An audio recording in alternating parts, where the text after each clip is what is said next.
Okay, hello everyone again. So this is going to be a much more technical presentation than the previous one.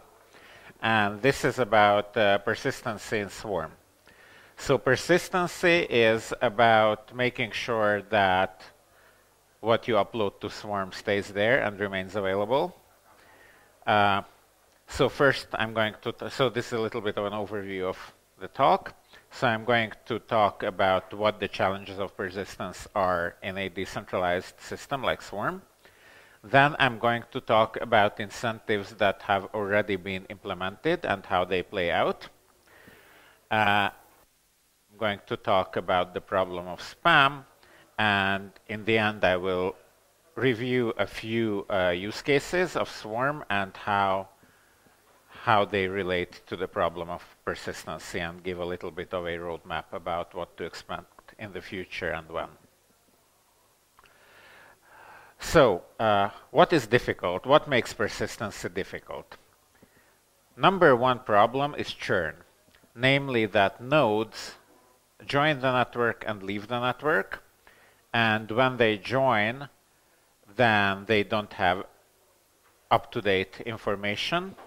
And when they leave, then all the information that they've been storing becomes unavailable for the rest of the network. So that I would identify as the number one challenge in keeping content available in Swarm. The other problem, the other challenge with persistence is spam. And in this context, spam means content that has been uploaded to Swarm and it crowds out other content.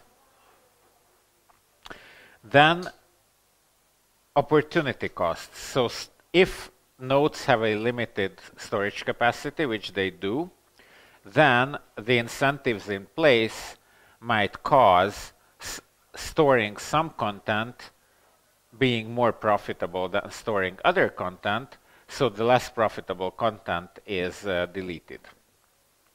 And finally, misaligned incentives. So in certain cases, it might happen that for one reason or another, nodes decide not to persist certain content. So I will go through them in more detail. So it takes time. When a node joins the Swarm network, it takes time for it to download all the information that it needs to have and to upload all the information that other nodes need to have in order for content to be available in Swarm, in the DHT. And until that happens, it's very important that requests to content are not being routed to nodes which either don't yet have that content or which no longer have that content.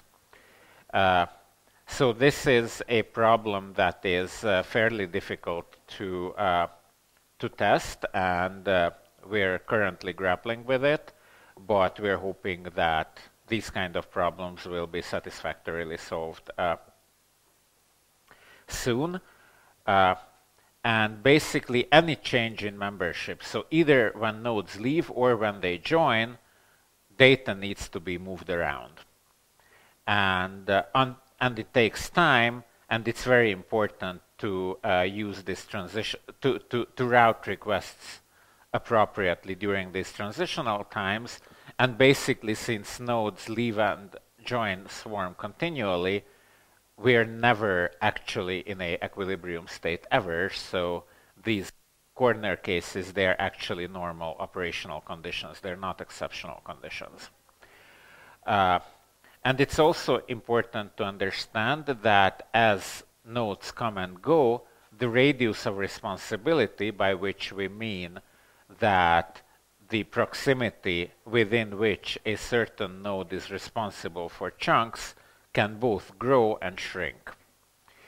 So those are the challenges caused by churn, and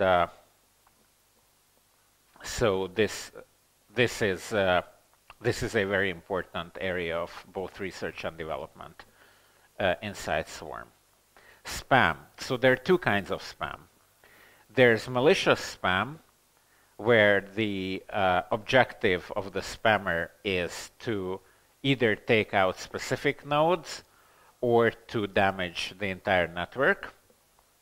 And there's accidental spam, which simply results from incentives not being right and nodes just uploading huge amount of information in Swarm about which they actually don't even care. And in the context of Swarm, it is difficult to tell a legitimate upload from syncing. So when a node receives data, it might receive it because it is something that has been newly uploaded to Swarm. And it can be because, you know, as the topology of Swarm, as the membership of Swarm changed, data needs to be moved around. That moving around in Swarm lingo is called syncing. And the two are very difficult to distinguish. I will later tell you how they can be, but it's difficult. And you cannot charge for syncing. If you're interested, I can later explain why not, but basically the short story is that if any party is charged for syncing, then syncing will not happen. And that's bad. However, if uploads are free, then they might crowd out important data, and there need to be some measures in place to prevent that. And I will tell you about those measures. And it's also important that spam resistance is kind of connected to censorship resistance, because spamming is a way of making other data unavailable. So in order to be censorship resistant, Swarm must be spam resistance. However, it's very important that the classification of what is spam and what is not spam is not arbitrarily done, and the network cannot be forced into classifying something as spam, because removing spam, any mechanism that can be used to remove spam can also be used as a vehicle of censorship. So that's the spam problem. Opportunity costs. So obviously, all nodes that participate in Swarm, they have a limited storage capacity. And what they do with their storage capacity is their own sovereign decision, which can be influenced by incentives, but cannot be forced.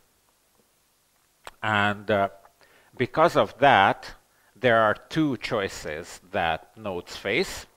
One is allocating a certain storage space to Swarm versus allocating it for something else. So how much of their storage space nodes make available for Swarm is a decision that depends on their objectives and can be influenced by incentives. And the other trade-off that they have is that even if they allocate some storage space for Swarm, then it's important to judge which data do they store. And of course, since the storage space is limited, some data gets garbage collected. So these are the opportunity costs that they need to take into consideration, and that's what influences persistency of data. And there's misaligned incentives. Well, one is selfish storage, when basically if the incentive system is not designed correctly, then optimizing for maximum profit might result in not storing something that is important. And this is typical, so we're trying to avoid these situations. And the typical and most important case of this is charging for syncing. So if storing some data is profitable and there's a competition to serve this data, then nodes might not sync it in order to monopolize the storage of some data. This is what I call selfish storage, in analogy with selfish mining. And this is what, whenever we design some incentives for Swarm, that needs to be avoided. And the other one is tragedy of commons, which happens in the opposite direction. So these are like the two extremes of misaligned incentives. So if we reward certain nodes for responding to certain requests, then we will deal with selfish storage. Whereas if we reward everybody for keeping some data available, then there's obviously a tragedy of commons situation when every node wants all the others do the storing while they reap part of their benefits. So it's very important to be aware which costs and which benefits are private and which are shared, and design them in such a way that neither selfish storage, neither tragedy of commons situations arise. And I think that with swap we have found the correct design. So swap is the incentivization system of Swarm, which is already implemented. It is turned off by default, but one of the upcoming releases will actually have it turned on by default, first on some testnet and eventually on the mainnet. And swap is a protocol where payment only occurs between directly connected peers. So you don't use swap to pay somebody far away on the network. You only deal with swap with your immediate peers. And the general rule is that if you want the peer to do something for you, you pay. But the first option, the number one option, is always payment by reciprocal service. So basically it's a tit-for-tat protocol largely inspired by BitTorrent, which I think deserves an economic Nobel Prize. I mean, not our thing, but BitTorrent. And so we want to avoid monetary payment of any sort if it can be reciprocated by service in order to conserve liquidity. And if some payment needs to occur, it better happens off-chain. So we're actually using payment channels, the checkbook that Victor talked about earlier today. So basically, there's a mutual accounting between connected peers on each connection of who has done how much service to the other peer, which because of the properties of the hash function and the distribution of Swarm are such that if you don't do anything, it will be roughly balanced. But if there's a large disbalance because of either different capabilities of nodes or very different usage patterns, like for example, if you go on a movie watching binge, and you always want to download without helping others, then, of course, these disbalances need to be settled by a payment, which happens through a payment channel, which is occasionally settled on the blockchain. And the sanction for non-payment in swap is simply disconnect. So if there's a large disbalance between two nodes, and one node feels, I mean, not feels, but actually has an accounting that it is being taken advantage of, it simply disconnects that peer connection. And since establishing peer connections is both beneficial and valuable, this means that free riding on others cannot become a business strategy for nodes because it's not sustainable because they will get disconnected. So swap is primarily a tool of accounting for bandwidth. However, because of the way it works, there's some emergent behavior that is incentivized by Swarm. So I would like to give you a quick rundown of what kind of behavior Swarm incentivizes. What is it that it rewards? So first of all,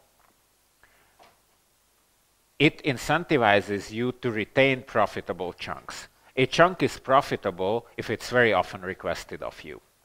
So if the same chunk is requested from you often, you want to retain that chunk, you store it. And because of the way Kademlia routes, typically, but not exclusively, these will be the chunks that are nearest to you because all the requests, or most of the requests that request those particular chunk, will end up in your neighborhood, and occasionally it's your node that is going to be asked for those, so you are incentivized to retain these chunks. You're also incentivized to cache popular content, because if it's requested of you, of course you need to download it, which is a request for which you need to pay, so it's kind of like buying. But if you cache, it means that you only need to buy once, and you can serve it many times, which is analogous to selling. So you buy it once, and you sell it potentially many times.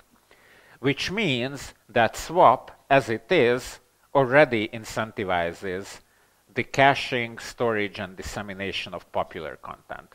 So for example, if there's something like Node.js, which is part of almost any JavaScript web app, swap alone can be trusted in making sure that that kind of content will be available in Swarm and well persisted, just because everybody needs it all the time.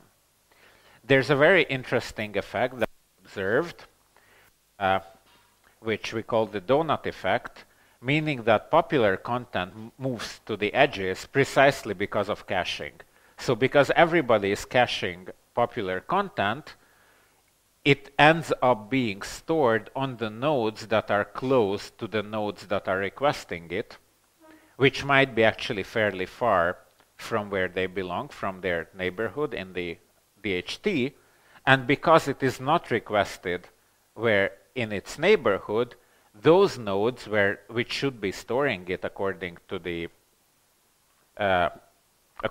proximity, they might decide that these chunks are not really profitable and garbage collect them. But actually it's not a problem, because as long as this content remains highly popular, it's okay to actually act as a content distribution network, a CDN, and just store it in many instances close to the edges.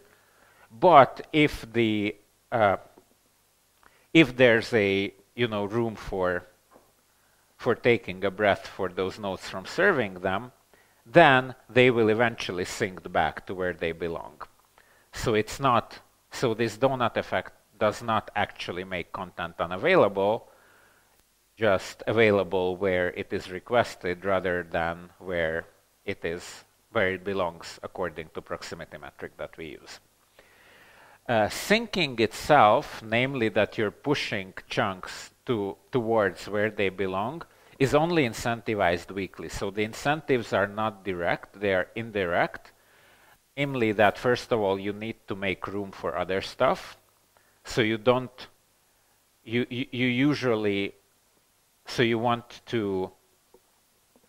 to store other things than the things that you are supposed to be syncing.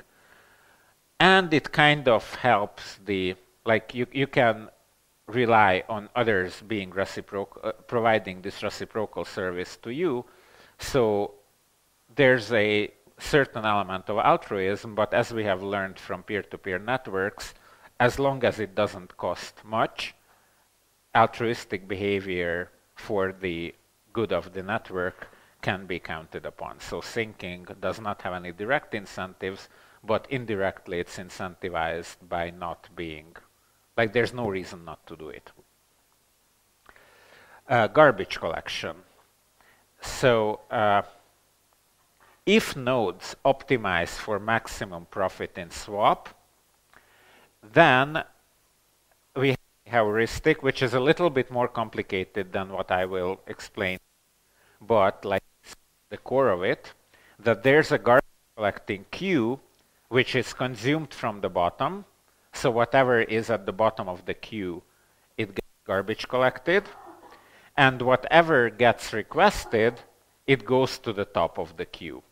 So this is a heuristic for which chunks are being requested frequently, because if some chunks is relatively often requested, it will be very often put to the top of the queue, and then it will sync, but it will not sync too deep, and because of that it will not get garbage collected from the bottom. It's a well-studied heuristic in queuing theory, so there's a lot of mathematical models that accurately describe how this behaves under certain assumptions.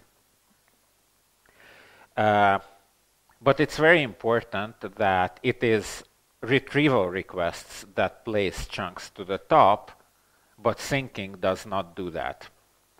Because what's on the top of the garbage collecting queue is kind of proven profitable because it has been requested. So there's some evidence for this chunk being in demand, whereas whatever is being synced to you, you have no idea whether it's a sync or an upload, and it's not known where it goes, so it goes to somewhere near the bottom of the queue. Where exactly is a more complicated question into which I don't want to go here.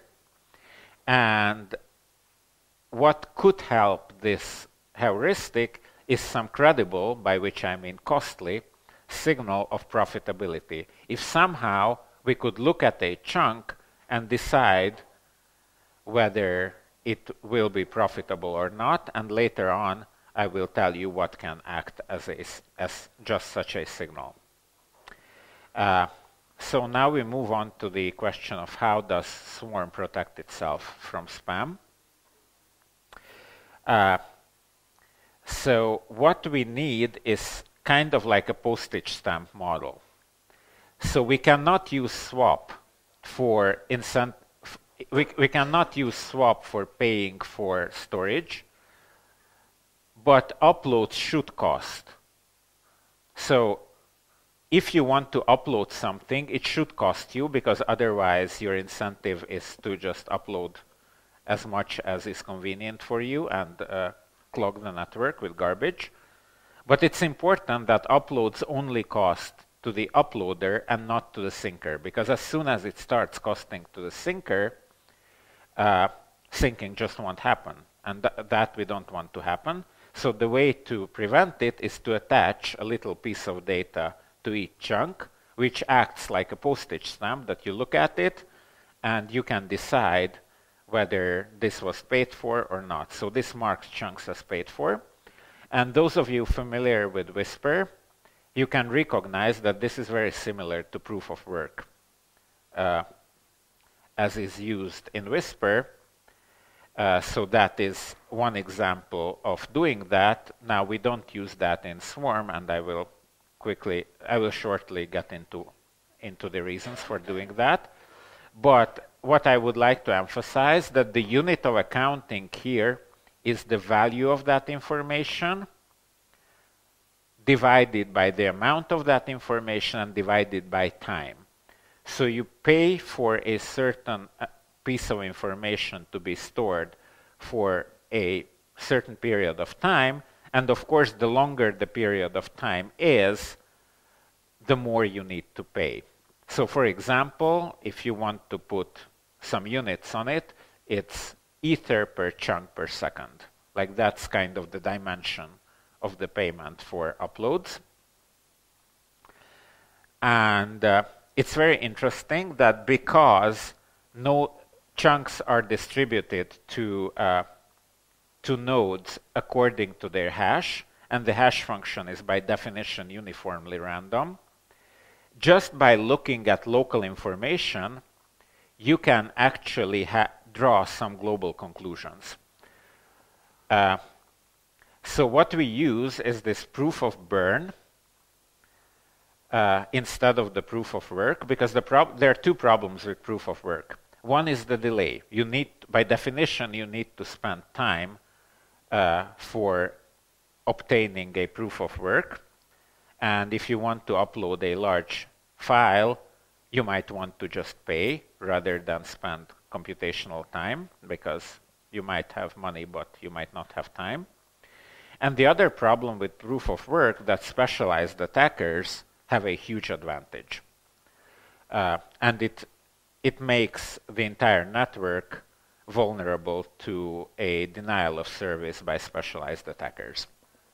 So instead of proof of work, what we attach to chunks are digital signatures, which have this semantic of being a postage stamp.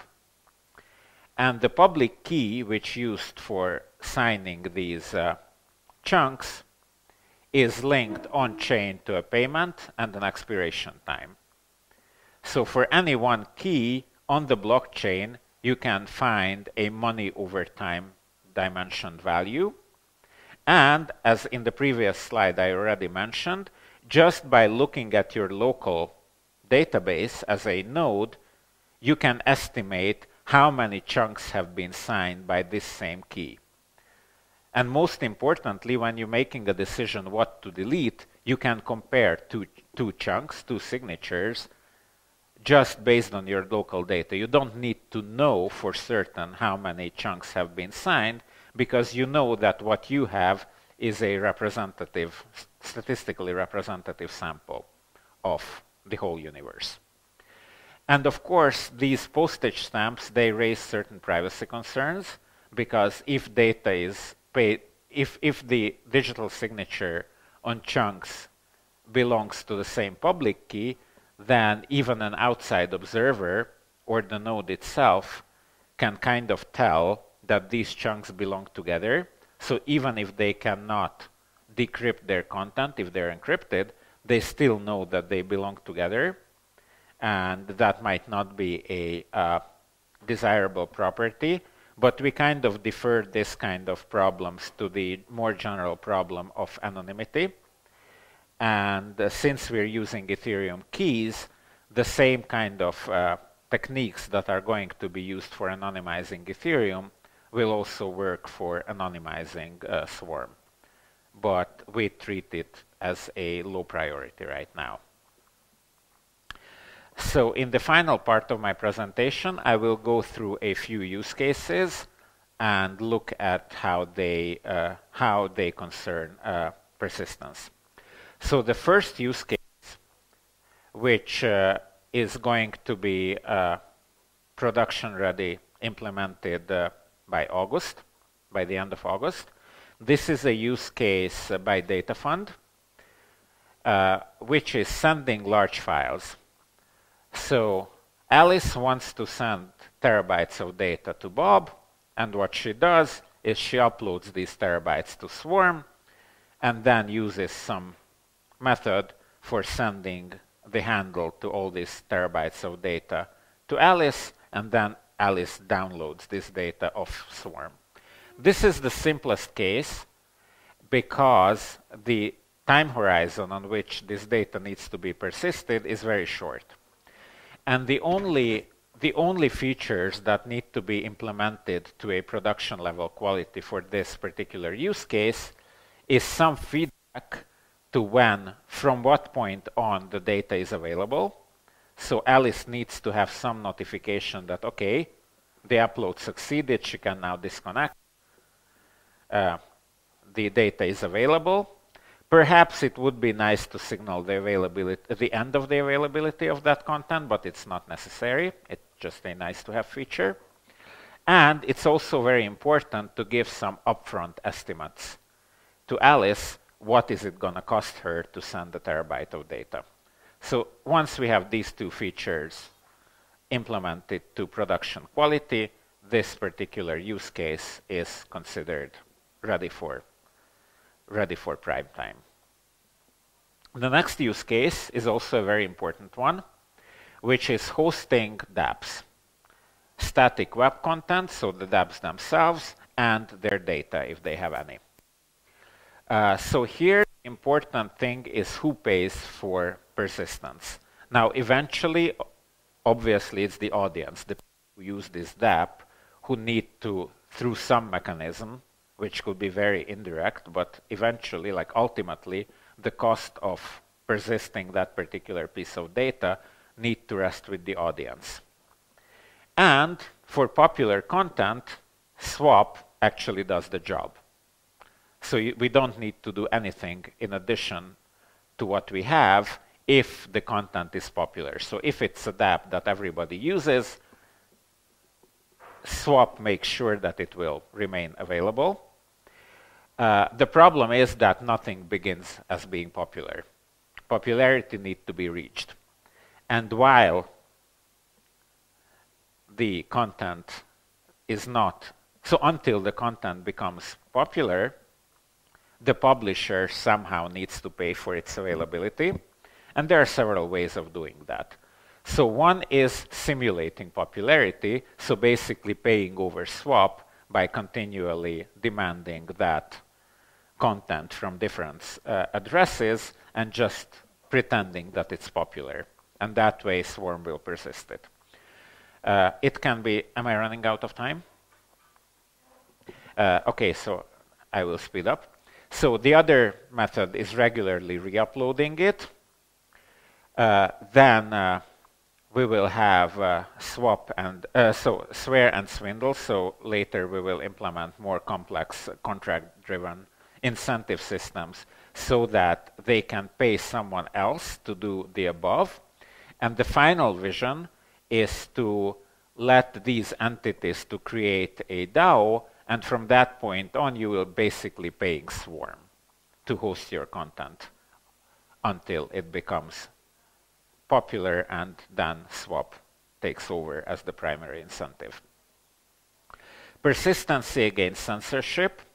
So in that case, you have some malicious actors actively working towards removing the content.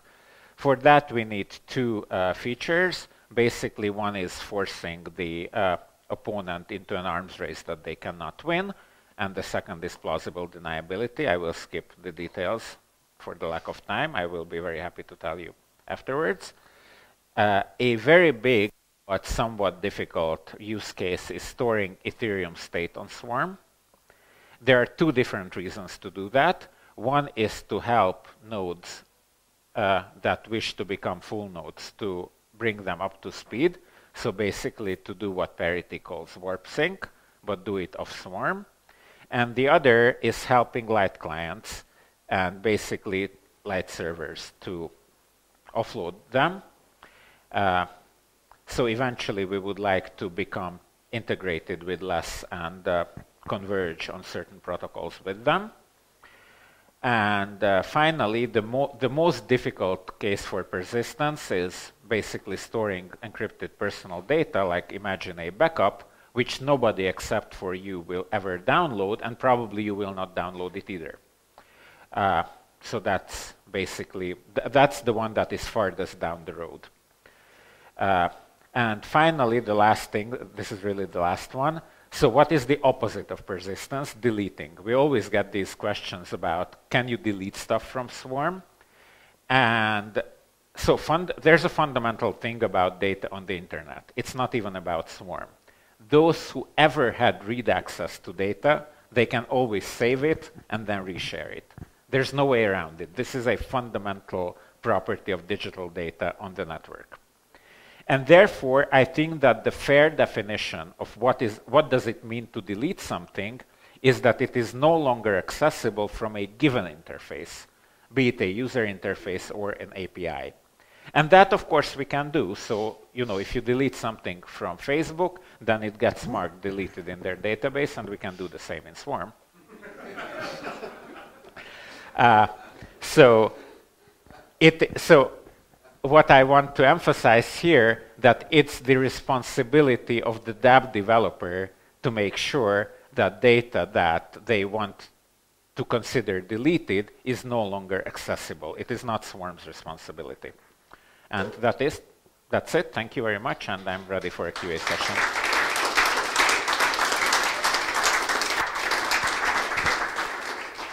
Okay, so thank you very much. We have some time for just one quick question. Whoops. There is. Okay. Okay, so my question is about the stamping. Like you pay for one content to be accessible for, let's say, a year, and then the cost of storing on the network increases rapidly. Isn't like older content then kind of privileged for being cheaper because it was paid in advance and the cost rose? Could this be a problem for the network since there's... So the short answer is that I don't know. So we really would like to see the dynamics of storage costs, how they change and how it will play out in practice. But definitely by committing in advance, you as a user can remove some of the risks of changing costs. Like how much they will fluctuate, I have no idea. Only practice will tell. But I think it's fair that if you are willing to pay in advance, then you can shield yourself from this risk. Hey, thank you very much. I think, yeah. More details related to incentives will be part of the incentive workshop, which is happening after Ralph's talk. So that's the closing session for today. It's an hour and a half discussion on exactly these problems, and we're going to go really in detail about both swap incentives and persistence incentives. Yeah. So I had one question which was regarded to the swap protocol, and you say at one point, well, you want to mostly to be for like tit for tat, right? And if the nodes don't play this game, then in the end, like end measure will be to disconnect, right?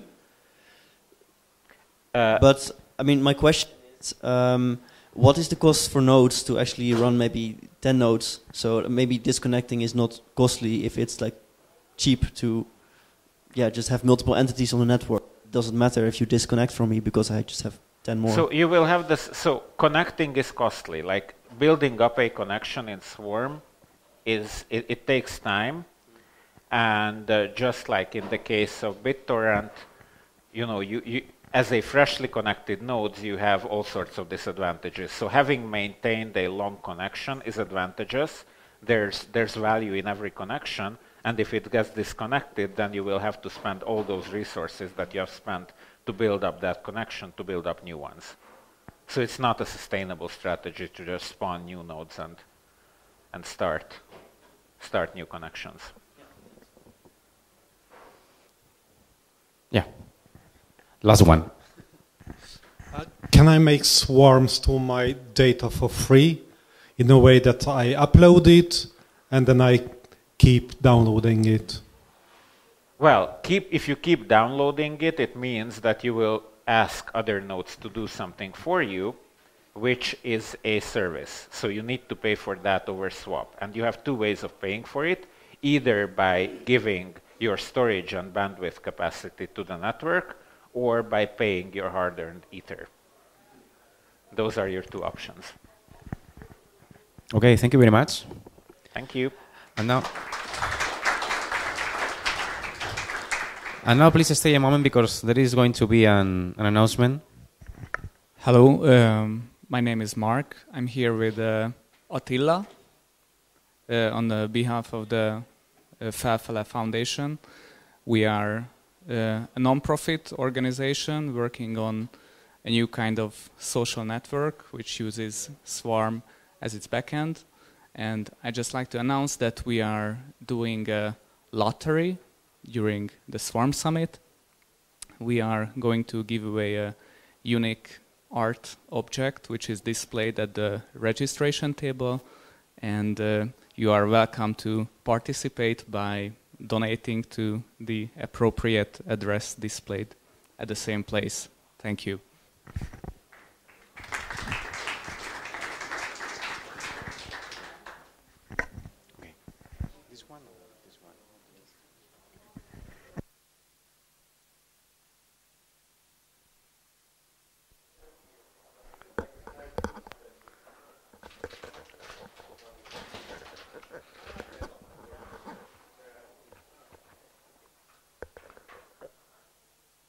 Okay, I think I have the final talk of today. After only the workshop is